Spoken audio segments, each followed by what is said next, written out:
احمده وصلی علی رسولہ الکریم اما بعد فاعوذ باللہ من الشیطان الرجیم بسم اللہ الرحمن الرحیم وَلَقَدْ نَصَرَكُمُ اللَّهُ بِبَدْرٍ وَأَنْتُمْ أَذِلَّةٌ فَاتَّقُوا اللَّهَ لَعَلَّكُمْ تَشْكُرُونَ إِذْ تَقُولُ لِلْمُؤْمِنِينَ أَلَنْ يَكْفِيَكُمْ أَنْ يُمِدَّكُمْ رَبُّكُمْ بِثَلَاثَةِ آلَافٍ مِّنَ الْمَلَائِكَةِ مُنْزَلِينَ بَلَىٰ إِن تَصْبِرُوا وَتَتَّقُوا وَيَأْتُوكُم مِّن فَوْرِهِمْ هَٰذَا يُمْدِدْكُمْ رَبُّكُم بِخَمْسَةِ آلَافٍ مِّنَ الْمَلَائِكَةِ مُصَوِّمِينَ صدق اللہ مولانا العظیم وبلغنا رسولہ النبی الکریم الامین۔ تمام تعریفیں رب ذوالجلال کے لیے ہیں اور تمام درود و سلام کے سیغے حضور نبی علیہ الصلوۃ والسلام کی ذات بابرکات کے لیے۔ آج کی اس محفل میں ہم غزوہ بدر جو کہ مارکہ حق و باطل ہے اس پر اپنی گزارشات پیش کرنے کی کوشش کریں گے۔ اللہ رب العالمین ہم سب کو عمل کی توفیق عطا فرمائے، مجھے حق سچ بیان کرنے کی توفیق عطا فرمائے۔ حق و باطل کی جنگ روز اول سے جاری ہے، جس کی مختلف صورتیں ہر دور میں ظاہر ہوتی رہتی ہیں۔ انہی میں سے ایک اسلام کی سب سے پہلی جنگ غزوہ بدر ہے کہ مشرکین مکہ اور مسلمانوں کے درمیان ہجرت کے دوسرے سال ماہ رمضان المبارک کی 17 تاریخ کو جمعۃ المبارک کے دن جب یہ عظیم مارکہ ہوا تو صبر و استقلال اور توکل کے اعلیٰ پیکر اہل ایمان تائید الہی کے بدولت کامیاب و کامرانی سے ہمکنار ہوئے۔ اللہ رب العالمین نے ارشاد فرمایا وَلَقَدْ نَصَرَكُمُ اللَّهُ بِبَدْرٍ وَأَنْتُمْ أَذِلَّةٌ فَاتَّقُوا اللَّهَ لَعَلَّكُمْ تَشْكُرُونَ کہ یقیناً اللہ رب العالمین نے بدر میں تمہاری مدد کی جب تم بالکل بے سر و سامان تھے، تو اللہ سے ڈرو کہ کہیں تم شکر گزار ہو۔ اِذْ تَقُولُ لِلْمُؤْمِنِينَ أَلَنْ يَكْفِيَكُمْ أَنْ يُمِدَّكُمْ رَبُّكُمْ بِثَلَاثَةِ آلَافٍ مِّنَ الْمَلَائِكَةِ مُنْزَلِينَ جب اے محبوب صلی اللہ علیہ وسلم تم مسلمانوں سے فرماتے تھے کیا تمہیں یہ کافی نہیں کہ تمہارا رب تمہاری مدد کرے 3000 فرشتے اتار کر؟ ہاں کیوں نہیں اگر تم صبر اور تقوی اختیار کرو اور کافر اسی دم تم پر آ پڑے تو تمہارا رب تمہاری مدد کو 5000 فرشتے نشان والے بھیجے گا۔ بلا ان تصبروا وتتقوا ويأتوكم من فورهم هذا يمددكم ربكم بخمسة آلاف من الملائكة مسومين۔ چونکہ مومنین نے روز بدر صبر اور تقوی سے کام لیا، اللہ رب العالمین نے حسب وعدہ 5000 فرشتوں کی مدد بھیجی اور مسلمانوں کی فتح اور کافروں کی شکست ہوئی۔ تفسیر خزائن العرفان۔ ایک اور مقام پر اللہ رب العالمین ارشاد فرماتے ہیں اِذْ تَسْتَغِيثُونَ رَبَّكُمْ فَاسْتَجَابَ لَكُمْ أَنِّي مُمِدُّكُمْ بِأَلْفٍ مِّنَ الْمَلَائِكَةِ مُرْدِفِينَ جب تم اپنے رب سے فریاد کرتے تھے تو اس نے تمہاری سن لی کہ میں تمہیں ہزاروں فرشتوں کی قطار سے مدد دینے والا ہوں۔ اس بے سر و سامانی کو دیکھ کر خود نبی کریم صلی اللہ علیہ وآلہ وسلم نے اللہ کے حضور دعا مانگی اللہم انہم حفاۃ فَأَحْمِلْهُمْ اللہم انہم عراۃ فَأَكْسُهُمْ اللہم انہم جیاع فَأَشْبِعْهُمْ کہ اے اللہ یہ لوگ پیادہ ہیں انہیں سواری دے دے، اے اللہ یہ لوگ بوسیدہ لباس ہیں انہیں لباس دے، اے اللہ یہ لوگ بھوکے ہیں انہیں سیر کر دے۔ اللہ تعالیٰ نے بدر کے دن فتح دی، وہ لوگ جس وقت لوٹے تو اس حالت میں پلٹے کہ ان میں سے کوئی بھی شخص ایسا نہ تھا جو 1 یا 2 سواری کے بغیر ہو، انہیں کپڑے بھی پائے اور سیر بھی ہوئے۔ بدر میں فریقین کی تعداد کو دیکھیں اور حضور نبی علیہ الصلوۃ والسلام کی دعا کو دیکھیں تو صحیح مسلم شریف میں ہے کہ روز بدر تاجدار رسالت صلی اللہ علیہ وآلہ وسلم نے مشرکین کو ملاحظہ فرمایا کہ تعداد میں 1000 ہیں اور آپ صلی اللہ علیہ وسلم کے اصحاب 319 اور بعض روایات میں 313 بھی ہیں۔ صحیح بخاری شریف۔ تو حضور نبی علیہ الصلوۃ والسلام اپنے مبارک ہاتھ پھیلا کر اللہ کی بارگاہ میں یہ دعا فرماتے ہیں، اللہم انجز لی ما وعدتنی، اللہم آتی ما وعدتنی، اللہم انک ان تہلک هذه العصابة من اہل الاسلام لا تعبد فی الارض۔ اللہ کی بارگاہ میں عرض کرتے ہیں کہ یا رب، جو تو نے مجھ سے وعدہ فرمایا اسے پورا کر دے، الہی جو تو نے مجھ سے وعدہ کیا عنایت فرما۔ یا اللہ، اگر تو اہل اسلام کی اس جماعت کو ہلاک کر دے گا تو زمین میں تیری عبادت کرنے والا کوئی نہ ہوگا۔ اسی طرح حضور نبی علیہ الصلوۃ والسلام دعا کرتے رہے یہاں تک کہ دوش مبارک سے چادر اتر گئی۔ تب حضرت سیدنا ابو بکر صدیق رضی اللہ تعالی عنہ حاضر ہوئے اور چادر مبارک دوش اقدس پر ڈال کر عرض کی، یا نبی اللہ، آپ کی مناجات اپنے رب کے ساتھ کافی ہو گئی ہیں، وہ بہت جلد اپنا وعدہ پورا فرمائے گا۔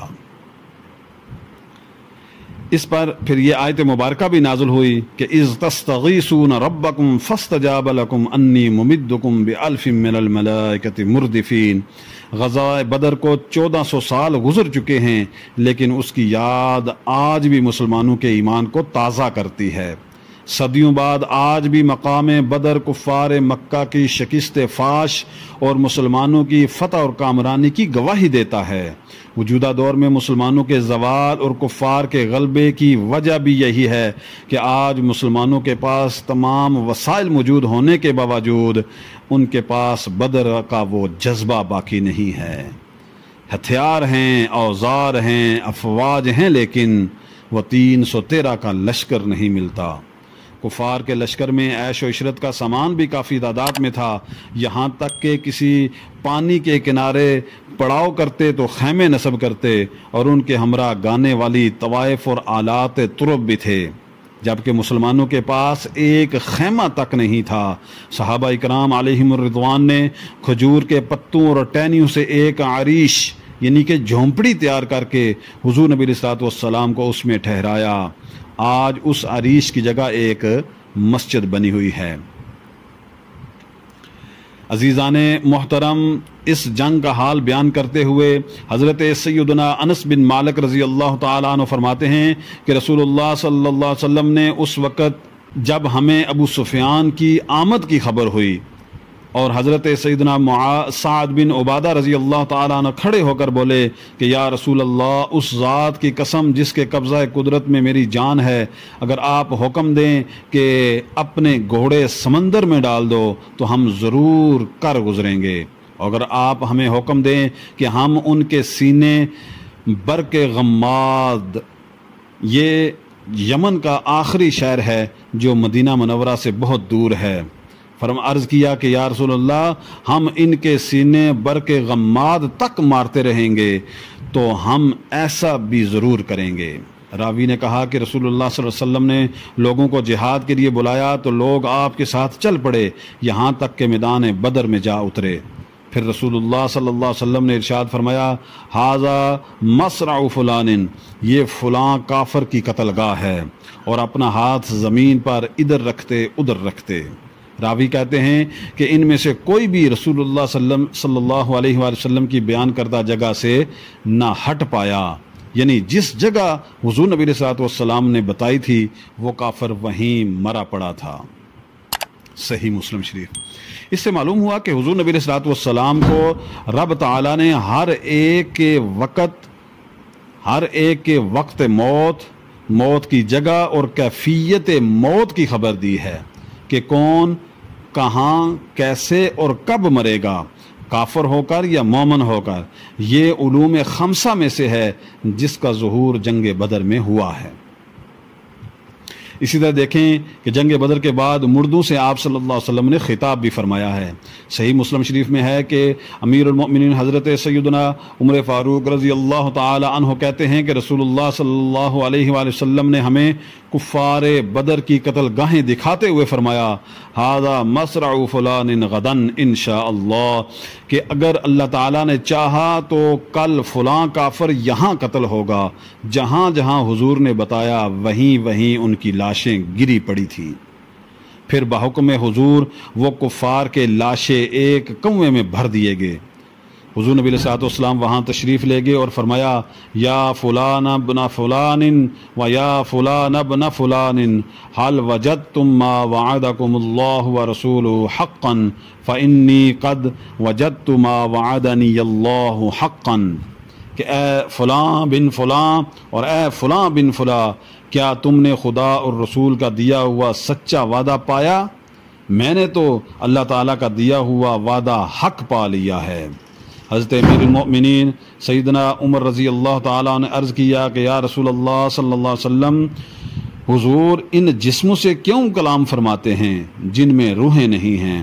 فرمایا ما انتم باسمع لما اقول منهم غیر انہم لا یستطیعون ان یردوا علی شیئا۔ صحیح مسلم شریف۔ فرمایا کہ جو میں کہہ رہا ہوں اسے تم ان مردوں سے زیادہ نہیں سنتے، مگر انہیں یہ طاقت نہیں کہ وہ مجھے جواب دے سکیں۔ اس سے معلوم ہوا کہ مردے کافر ہی کیوں نہ ہوں وہ سنتے ہیں مگر جواب دینے کی طاقت نہیں رکھتے، اور تو مسلمان بدرجہ اولا سنتے ہیں، پھر انبیاء اکرام علیہم الصلوۃ والسلام اور اولیاء عظام علیہم الصلوۃ والسلام کی سماعتوں کے کیا کہنے۔ اور جنگ بدر کا اہم جو واقعہ، یعنی اس جنگ کے اندر جو اہم واقعہ ہوا وہ ابو جہل کا قتل تھا۔ جنگ بدر میں جہاں بڑے بڑے صحابہ کرام نے بہادری اور جرأت کے جوہر دکھائے، وہیں کمسن بچے بھی پیچھے نہ رہے۔ حضرت سیدنا عبد الرحمن ابن عوف رضی اللہ تعالی عنہ فرماتے ہیں کہ میں بدر کے دن صف میں کھڑا، میں نے اپنے دائیں بائیں دیکھا تو خود کو انصار کے 2 نوعمر بچوں کے ساتھ پایا۔ میں نے تمنا کی کہ میں بھی ان جیسے بہادروں کے درمیان ہوتا۔ ان میں سے ایک نے مجھے اشارہ کیا اور کہا کہ اے چچا جان، کیا آپ ابو جہل کو پہچانتے ہیں؟ میں نے کہا ہاں اے بھتیجے، تمہیں اس سے کیا کام ہے؟ وہ بولا مجھے خبر ملی ہے کہ وہ رسول اللہ صلی اللہ علیہ وآلہ وسلم کو گالیاں دیتا ہے۔ اس ذات کی قسم جس کے قبضہ قدرت میں میری جان ہے، اگر میں نے اسے دیکھ لیا تو میں اس سے جدا نہ ہوں گا یہاں تک کہ ہم میں سے کوئی ایک مر جائے۔ حضرت سیدنا عبد الرحمن ابن عوف رضی اللہ تعالیٰ عنہ فرماتے ہیں مجھے اس کی بہادری پر بڑا تعجب ہوا۔ پھر دوسرے نے بھی مجھے اشارہ کیا اور مجھ سے اسی طرح کہا۔ جب میں نے ابو جہل کو لوگوں کے بیچ دیکھا تو میں نے ان بچوں سے کہا دیکھو وہ تمہارا مطلوب ہے، وہی ابو جہل ہے جس کے بارے میں تم مجھ سے پوچھ رہے تھے۔ حضرت سیدنا عبد الرحمن ابن عوف رضی اللہ تعالی عنہ فرماتے ہیں کہ وہ دونوں اپنی تلواریں لے کر ابو جہل پر جھپٹ پڑے، اسے مارا، اتنا مارا حتیٰ کہ اسے قتل کر دیا۔ پھر دونوں بچوں نے نبی علیہ الصلوۃ والسلام کو اس بات کی خبر دی تو مصطفیٰ جان رحمت صلی اللہ علیہ وآلہ وسلم نے فرمایا ایکما قتلہ، تم میں سے کس نے اسے قتل کیا؟ ان میں سے ہر ایک نے کہا کہ اسے میں نے مارا ہے۔ فرمایا حل مسحتما سیفکما، کیا تم نے اپنی تلواریں پونچھ لی ہیں؟ وہ بولے نہیں۔ رسول اللہ صلی اللہ علیہ وسلم نے ان کی تلواریں دیکھی تو فرمایا کلاہما قتلہ، تم دونوں نے ہی اسے قتل کیا ہے۔ اللہ اکبر، سبحان اللہ۔ وہ دونوں حضرات سیدنا معاذ بن عفراء اور سیدنا معاذ بن جموح رضی اللہ تعالی عنہما تھے۔ صحیح بخاری شریف۔ اچھا، اس جگہ پر ایک اہم بات آپ سے گزارش کرتا چلوں کہ ان دونوں مجاہدوں کا نام معاذ یا معوذ ہے۔ یہ دونوں حضرات اخیافی یعنی کہ ماں شریک بھائی ہیں۔ ان کی والدہ کا نام عفراء ہے، جن کے ایک خاوند کا نام عمر بن جموح اور دوسرے خاوند کا نام حارث ہے، لہذا معاذ بن عفراء میں نسبت ماں کی طرف ہے۔ بعض روایات میں ان دونوں معاذوں کو ابن عفراء کہا جاتا ہے، وہ بھی درست ہے کہ دونوں کی نسبت ماں کی طرف ہے۔ اشعۃ العلامات، کتاب الجہاد۔ اگر ہم صحابہ کرام علیہم الرضوان جو معرکہ بدر میں شہید ہوئے، شہادت کا سعادت مند رتبہ پا گئے، ان کو دیکھیں تو ان میں سے 6 مہاجر ہیں اور 8 انصار صحابہ علیہم الرضوان ہیں۔ شہدائے مہاجرین کے نام یہ ہیں: حضرت سیدنا عبیدہ بن حارث، حضرت سیدنا عمیر بن ابی وقاص، حضرت سیدنا ذوالشمالین عمیر، سیدنا مجمع، سیدنا عاقل بن ابی بکیر، حضرت سیدنا صفوان بن بیضاء۔ اور انصار صحابہ کے نام یہ ہیں: حضرت سیدنا عوف بن عفراء، حضرت سیدنا معوذ بن عفراء، حضرت سیدنا حارثہ بن سراقہ، حضرت سیدنا یزید بن حارث، حضرت سیدنا رافع بن معلہ، حضرت سیدنا عمر بن حمام، حضرت سیدنا سعد بن خیثمہ، حضرت سیدنا مبشر بن ابو منظر رضی اللہ تعالی عنہم اجمعین۔ ان شہداء کرام میں سے 13 حضرات تو میدان بدر میں ہی مدفون ہوئے، مگر حضرت سیدنا عبیدہ بن حارث رضی اللہ تعالی عنہ نے چونکہ مقام بدر سے واپسی پر منزل صفرا میں وفات پائی، اس لیے ان کی قبر مقام صفرا میں ہے۔ شرح زرقانی علی المواہب، کتاب المغازی۔ حضرت سیدنا انس رضی اللہ تعالی عنہ سے روایت ہے کہ حضرت سیدہ ربیع بنت برہ رضی اللہ تعالی عنہا، جو سیدنا حارثہ بن سراقہ رضی اللہ تعالی عنہ کی والدہ ہیں، انہوں نے نبی کریم صلی اللہ علیہ وسلم کے پاس آ کر عرض کی کہ یا نبی اللہ صلی اللہ علیہ وسلم، کیا آپ حارثہ رضی اللہ تعالی عنہ کے بارے میں مجھے کچھ بتائیں گے؟ سیدنا حارثہ رضی اللہ تعالی عنہ جنگ بدر کے دن شہید ہوئے تھے۔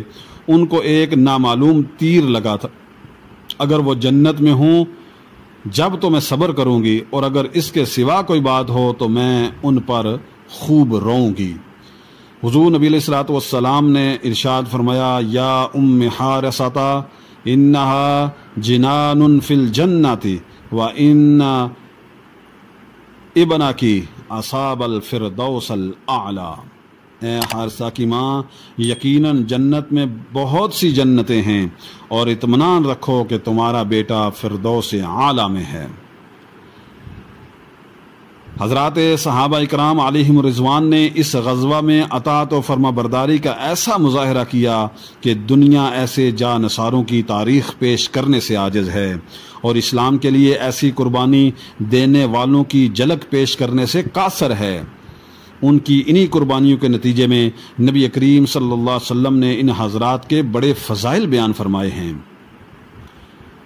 ایک حدیث مبارکہ میں حضور نبی علیہ الصلوۃ والسلام ارشاد فرماتے ہیں: لعل اللہ طلع الی اہل بدر فقال اعملوا ما شئتم فقد وجبت لکم الجنہ او فقد غفرت لکم۔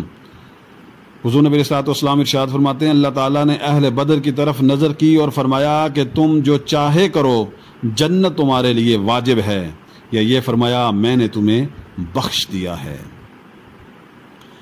حضرات ذی وقار، یہ ایمان افروز مارکہ حق و باطل ایمان والوں کو کئی پیغامات اور سبق آموز ہدایات دیتا ہے، اور موجودہ حالات میں اس کی خاص معنویت اور اہمیت بڑھ جاتی ہے، کیونکہ آج ہر طرف سے اسلام اور مسلمانوں پر باطل کی یلغار ہے۔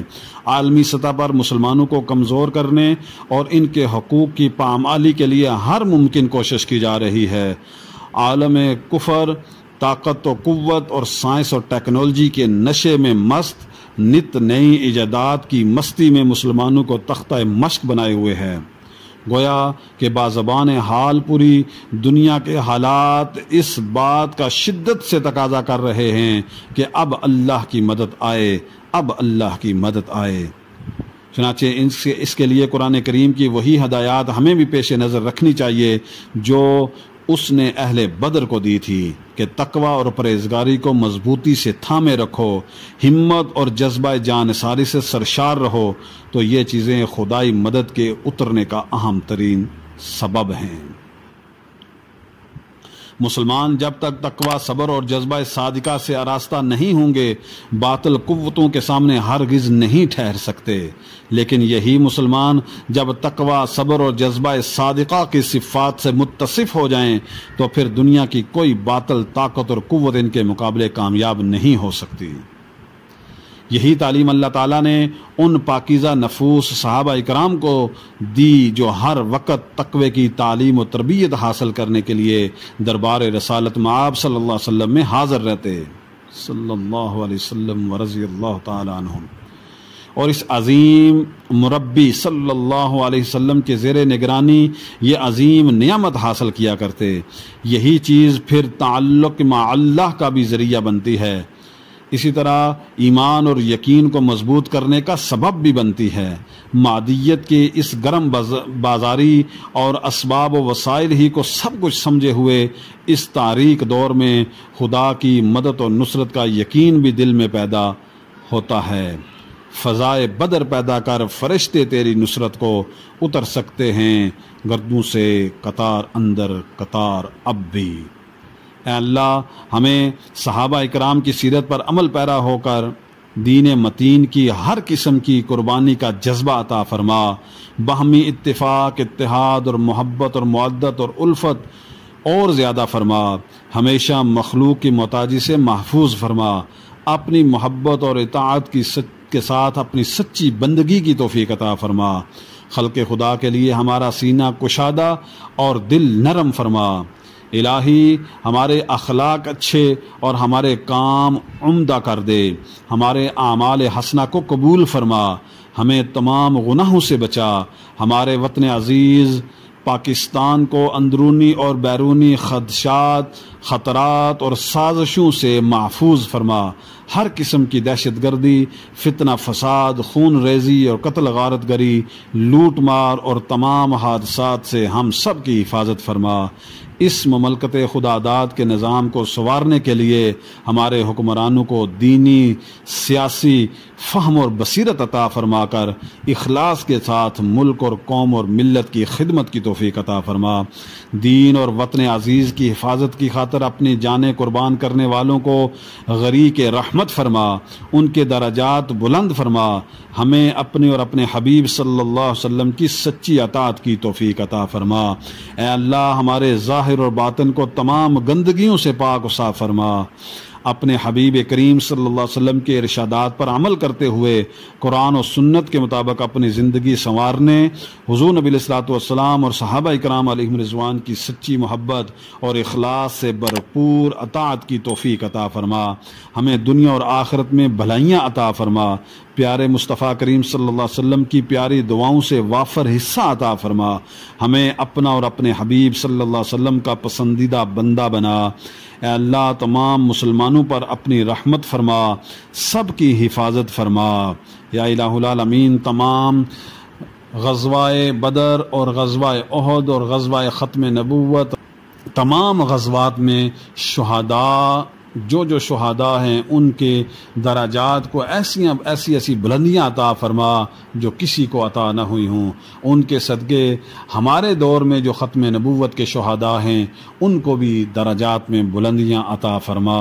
یا الہ العالمین ہماری ان تمام دعاؤں کو اپنی بارگاہ میں مقبول فرما، اور یا الہ العالمین ہم سب سے وہ کام لے جس میں تیری رضا شامل حال ہو، تمام عالم اسلام کی خیر فرما، آمین یا رب العالمین۔ وآخر دعوانا ان الحمد للہ رب العالمین۔ سبحان ربک رب العزت عما یصفون وسلام علی المرسلین والحمد للہ رب العالمین۔